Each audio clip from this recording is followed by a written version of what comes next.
Hey guys, welcome to today's video. Today we're going to be replacing the AC compressor in my 2013 Chevy Cruze, along with the Serpentine belt. So if you please like and subscribe, I'd really appreciate it. Now let's get to today's video. So on the 2013 Chevy Cruze, the AC compressor is way down there. So while we're in there, since I'm going to have it all apart, I'm also going to be doing a little bit of preventative maintenance. We're also going to be replacing the Serpentine belt as well. So I'm going to also show you how to do that. So the Serpentine belt itself, this is the part number on it. It's a K050551 Micro V Serpentine belt. And then you're also going to need these special little Torx, inverted Torx, whatever you want to call those sockets. And you can also find these little kits at any parts house, just like I did. So for the total cost for the parts, the socket set was $24.99, and then the belt itself was $30.99. Then I found this AC compressor at R&Y AC Compressors. I bought it online. I think I paid about $230 for this remanufactured one. So we're gonna get to it, start pulling some parts out of here to get some room, and yeah, we're gonna pop in a new AC compressor. So first things first, I got the car on jack stands already, just in case I have to get underneath it. And then you always want to be sure you chock your wheels, even though I'm on a totally flat surface and the e-brake is set. You don't want to take any unnecessary risks. So to get started, we're gonna remove the intake pipe here. All you got to do is get down to this little hose clamp with either a flathead or I believe it's a 7mm. So we're going to pop that out, and then we're also going to need to unclip this little sensor, which that's all it is. This little red thing slides up and then it pops off. And then there's also a little vacuum line down here that we're going to need to wiggle out. So I'm going to use just a flathead screwdriver since you have the option to. And we're actually going to do this one because we don't need to remove this whole thing out of the way, and this one is just a lot easier to get to. So let's pop this guy loose. This hose should just pop on out of here, just like that. We already wiggled that loose. Unplug the mass airflow sensor. So now this whole thing should pretty much just pop out. And now we can set that whole assembly aside. All right, so this is what we're working with. We have a breaker bar, and then I had to put on this little adapter just to make it, fit the right size drive for the socket. That is an E14 socket, and we're gonna get it right down. See if I can get my hand in there too. We're gonna get it right down here on this nut on the idler pulley. And once we put some pressure on it, it's gonna compress this spring, and it should allow us to get the Serpentine belt off of the alternator here. So it's gonna be really hard to do this. I'm gonna have to put you in the tripod because I'm not gonna be able to do it one-handed. So we'll get that off of there real quick, and then we'll move on to the next step. All right, let's see if we can do this first try. All right. And once we got some good tension on there, we go. So now we got it off of the alternator. So now we can get this out of here. So it's a little tight around, let me take you out of the tripod here.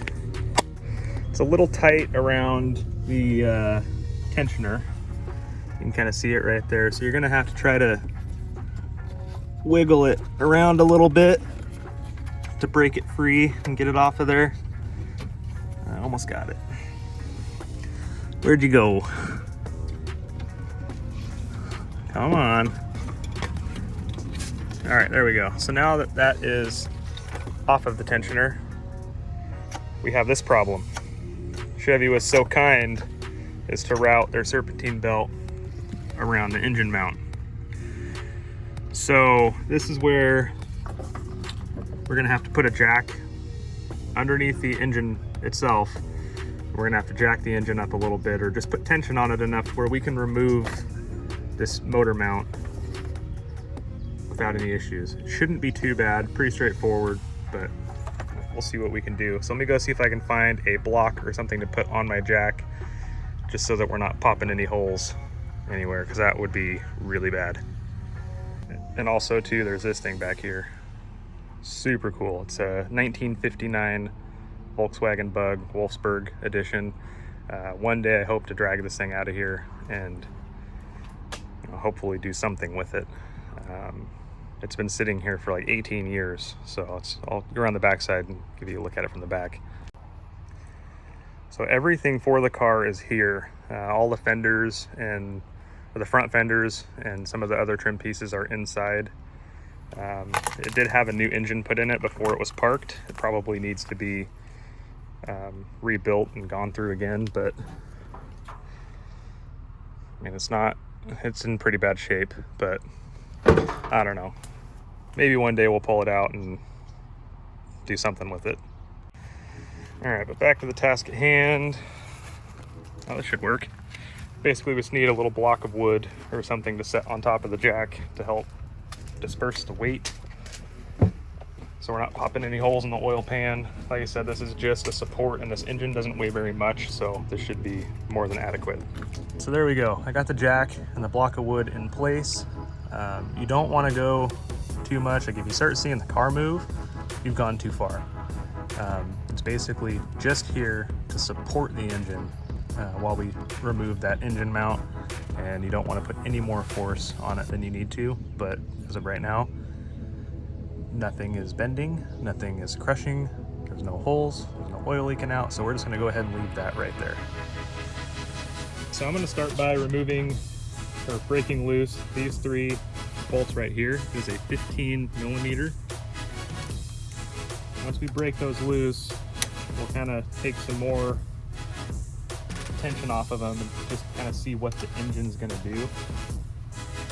Because I really don't want to have to try to fiddle around and rewind this thing up, so I'm going to try to just do it first try and basically just let the engine down just enough to be able to slip that belt out of there and then the new belt on.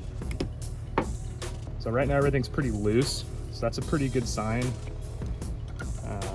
That we'll just be able to drop it down a little bit.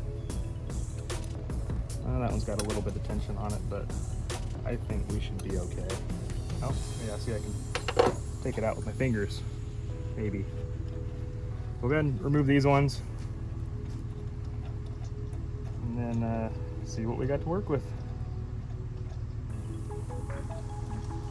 Oh yeah, these are going to be nice and easy to line up, because they make the holes a lot bigger. It also means you don't want to lose any of these washers.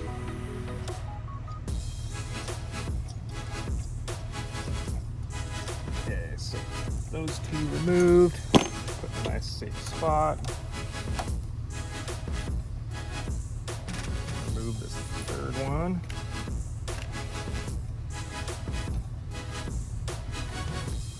And it is not bound at all. Turns out the threads were just a little gunky. So we should be in good shape. All right, so now I'm gonna go down to the underside of the engine. We're gonna jack it down a little bit just to give us enough room to slip this belt underneath that bracket.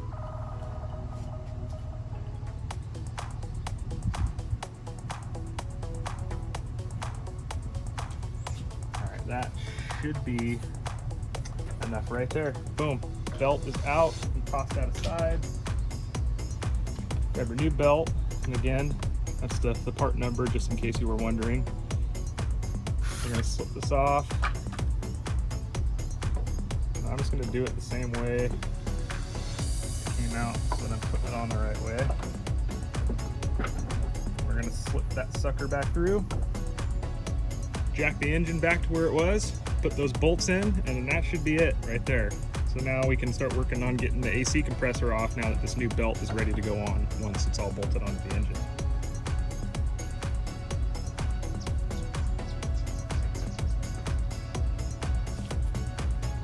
All right, got the 3 bolts. Everything is still lined up. Let's tighten those, and that's pretty much all there is to it for the belt. If you are doing the AC compressor, then stick around and we'll start working on that next once all these are tightened up and ready to go. As far as torque specs, I'm not exactly sure what you're supposed to torque these to. And I don't have a torque wrench on me, so I'm just going to get them good and tight and call it good. Nothing too critical.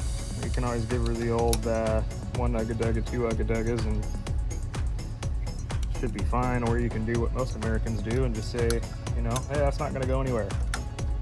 And, you know, everyone knows that once you say that's not going anywhere, it means it's definitely not going anywhere.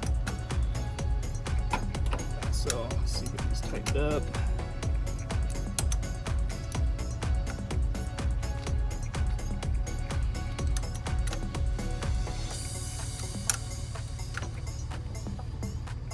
Oh yeah, that's not going anywhere. If you're also wondering where the bolts are for this, it's a little easier to show you on this new compressor. So the compressor is going to sit in the vehicle pretty much just like this. So you're going to have your bolt that goes in right there that holds the AC line on, and then there's going to be 3 other bolts that actually hold this to the engine. And then along with, there's going to be a little electrical switch or electrical plug right here, and then there's also another electrical plug right here on the top. So once you get those 3 bolts and unplug those 2 things, this thing should just fall out, and there is enough room to get it out of the bottom. So it should be pretty straightforward. It's just going to be, you know, a matter of getting your wrenches in there and being able to get a good turn on them, but it should be pretty simple. First step, I'm just going to remove the AC line from the compressor. Most of the AC lines on this vehicle are 13 millimeter. So we're going to go ahead and break this guy loose, tuck it up out of our way, and let's see. Okay, well, I'm going to have to get it off with my fingers the rest of the way.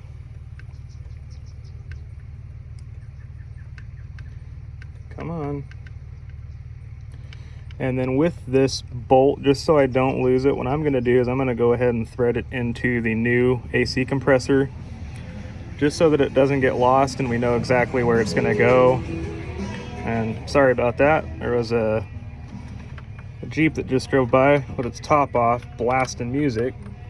So hopefully we don't get a little copyright strike from that. All right, so now that bolt's out, I'm gonna go ahead and just thread it in right here into the new compressor so we don't lose it. And now we should be able to wiggle this guy off and then tuck it up out of our way. Which I'm not sure if that's gonna be out of our way yet. I'm gonna pull this one out, and then I'm going to try to unplug the electrical connections just so that we're not pulling on anything. And when this thing falls out, it's probably going to fall right out the bottom there. I'm going to try not to let it drop, but if it drops, oh well, this thing's broken, so I really don't care too much. It'll be fine. But something tells me that these bolts are going to be freakishly long. Because sometimes it just be like that. Come on. Nope. Can I get to it with my fingers now? Yes, I can. Okay, so holy threads. Man, they really don't want this thing falling off, which I can't really say I blame them. And now we're going to try to fish our way in to get to this one on the back side. Dude, there's no way I just did that totally blind. I'll take it. First try. You know, an air ratchet or air tools would sure be nice right now. I'm also really starting to regret my decision wearing a black t-shirt today because it's starting to get a little toasty. Okay, well, I'm gonna try to hop underneath and get to that bolt because I feel like I'll be able to actually see it. So we're gonna slide underneath this thing.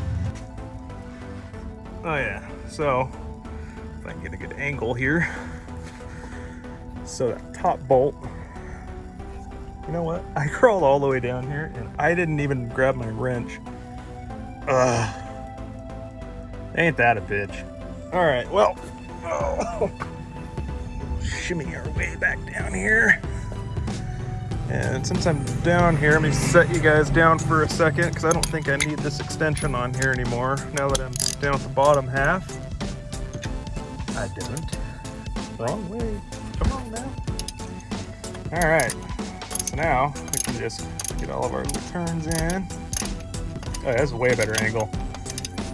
Yeah, so my car doesn't have the factory skid plate because Dingus forgot to maybe put all the bolts in or something.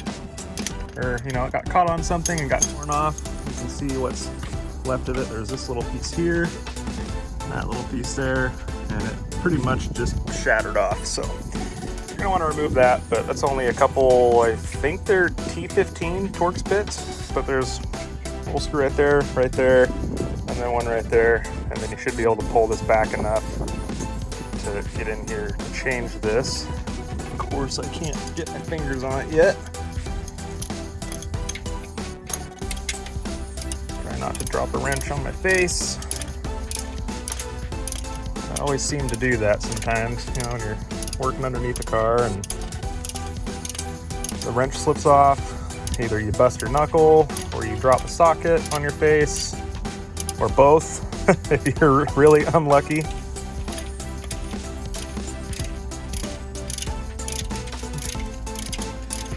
Okay, I'm gonna get my fingers on it now.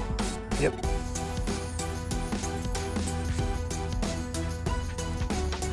Now this actually wasn't as bad as I thought it was gonna be.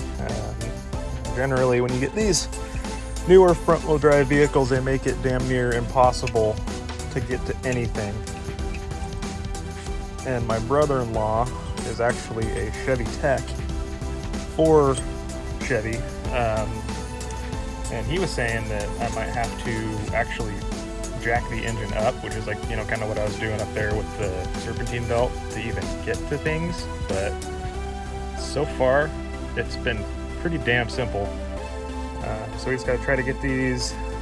Well, that was a lot easier than I thought. Wow, okay. Yeah, so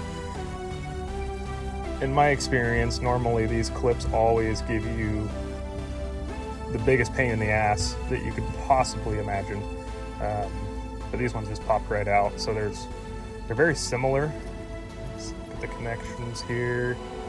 Yeah, they're pretty much identical, just different colors. So this lighter colored one is going to go to the bottom on the back of the compressor, and then this black one's going to go up here on the side. So we only have one more bolt left, and then this thing should just fall out of the bottom here, and there's plenty of room. So I'm gonna get that bolt going, and then I'm gonna need two hands for this part. So I'll pick you guys up again when once this thing is out. There we go. Now I have two hands. You're gonna want them. I'm gonna kind of hold this guy up so it doesn't fall on my face.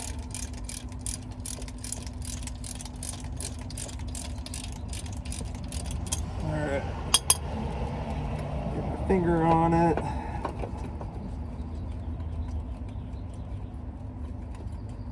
Oh.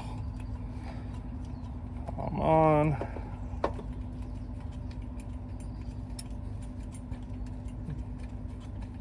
Almost there. Okay, there's that bolt out along with this one. I'm just going to leave that guy in the bracket, and out should come the old AC compressor.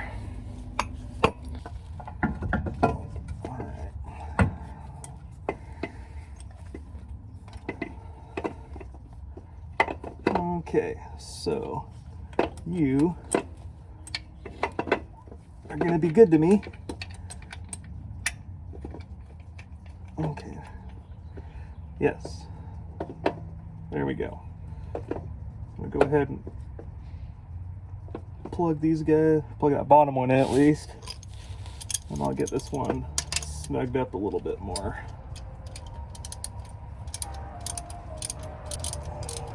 Now don't go all the way tight, just because you're going to want to still be able to line up the other bolts, but just get enough thread engagement to where you're confident that you're not going to drop this thing on your face.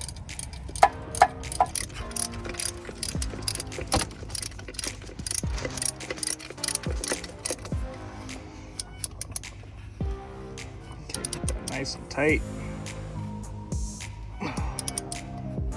Don't go too tight though. Don't want to strip anything out. Okay, so now that is the AC compressor in. I'm going to pop down there one more time and just double check those connections, make sure those plugs are all the way seated. Let's put this air conditioning line back on.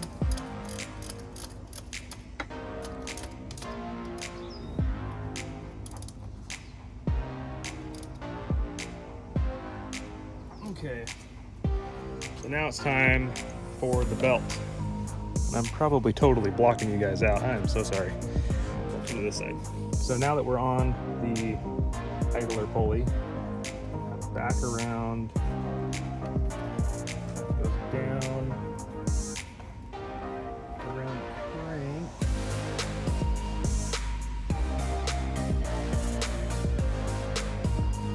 down around the crank, it goes from the crank to the AC condenser, or compressor, I'm sorry. And there's what I believe is the water pump. So now we're ready to get the breaker bar back on the idler pulley, put the tension on it, get it around the alternator, and then that is it. Then we're totally 100% done. So, I'm going to fish this guy back down.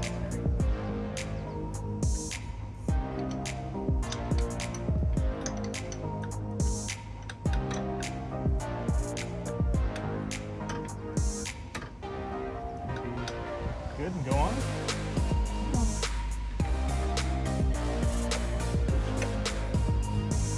Well,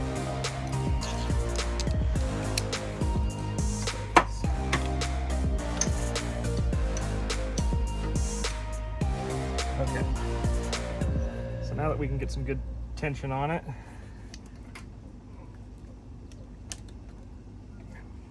it does require a good bit of force.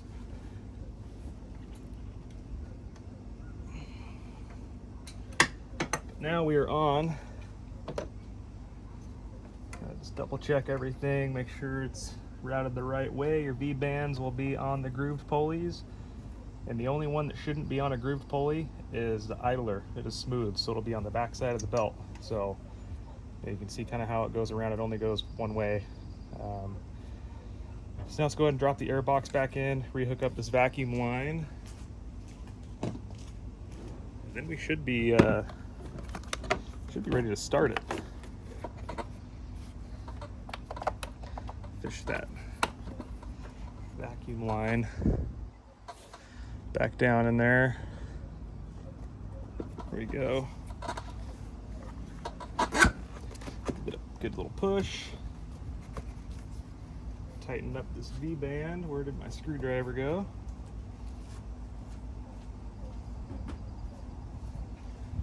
I'm sorry, I don't know why I just said V-band. This is definitely not a V-band. Just a regular old hose clamp. This thing is turboed, but it's not making, you know, it's not cool enough to have V-bands. So, and that should be it. So there you have it. AC compressor and serpentine belt on a 2013 Chevy Cruze. They should all be pretty much the same from 2012 to 2016. So if you have a 2012 through 2016 with a 1.4 turbo, it should all be the same. So once again, thank you for watching this video. Please like and subscribe, and we'll have a lot more videos coming now that my schedule's opened up a little bit and the weather's getting nicer. So please come along for the ride, and thanks again.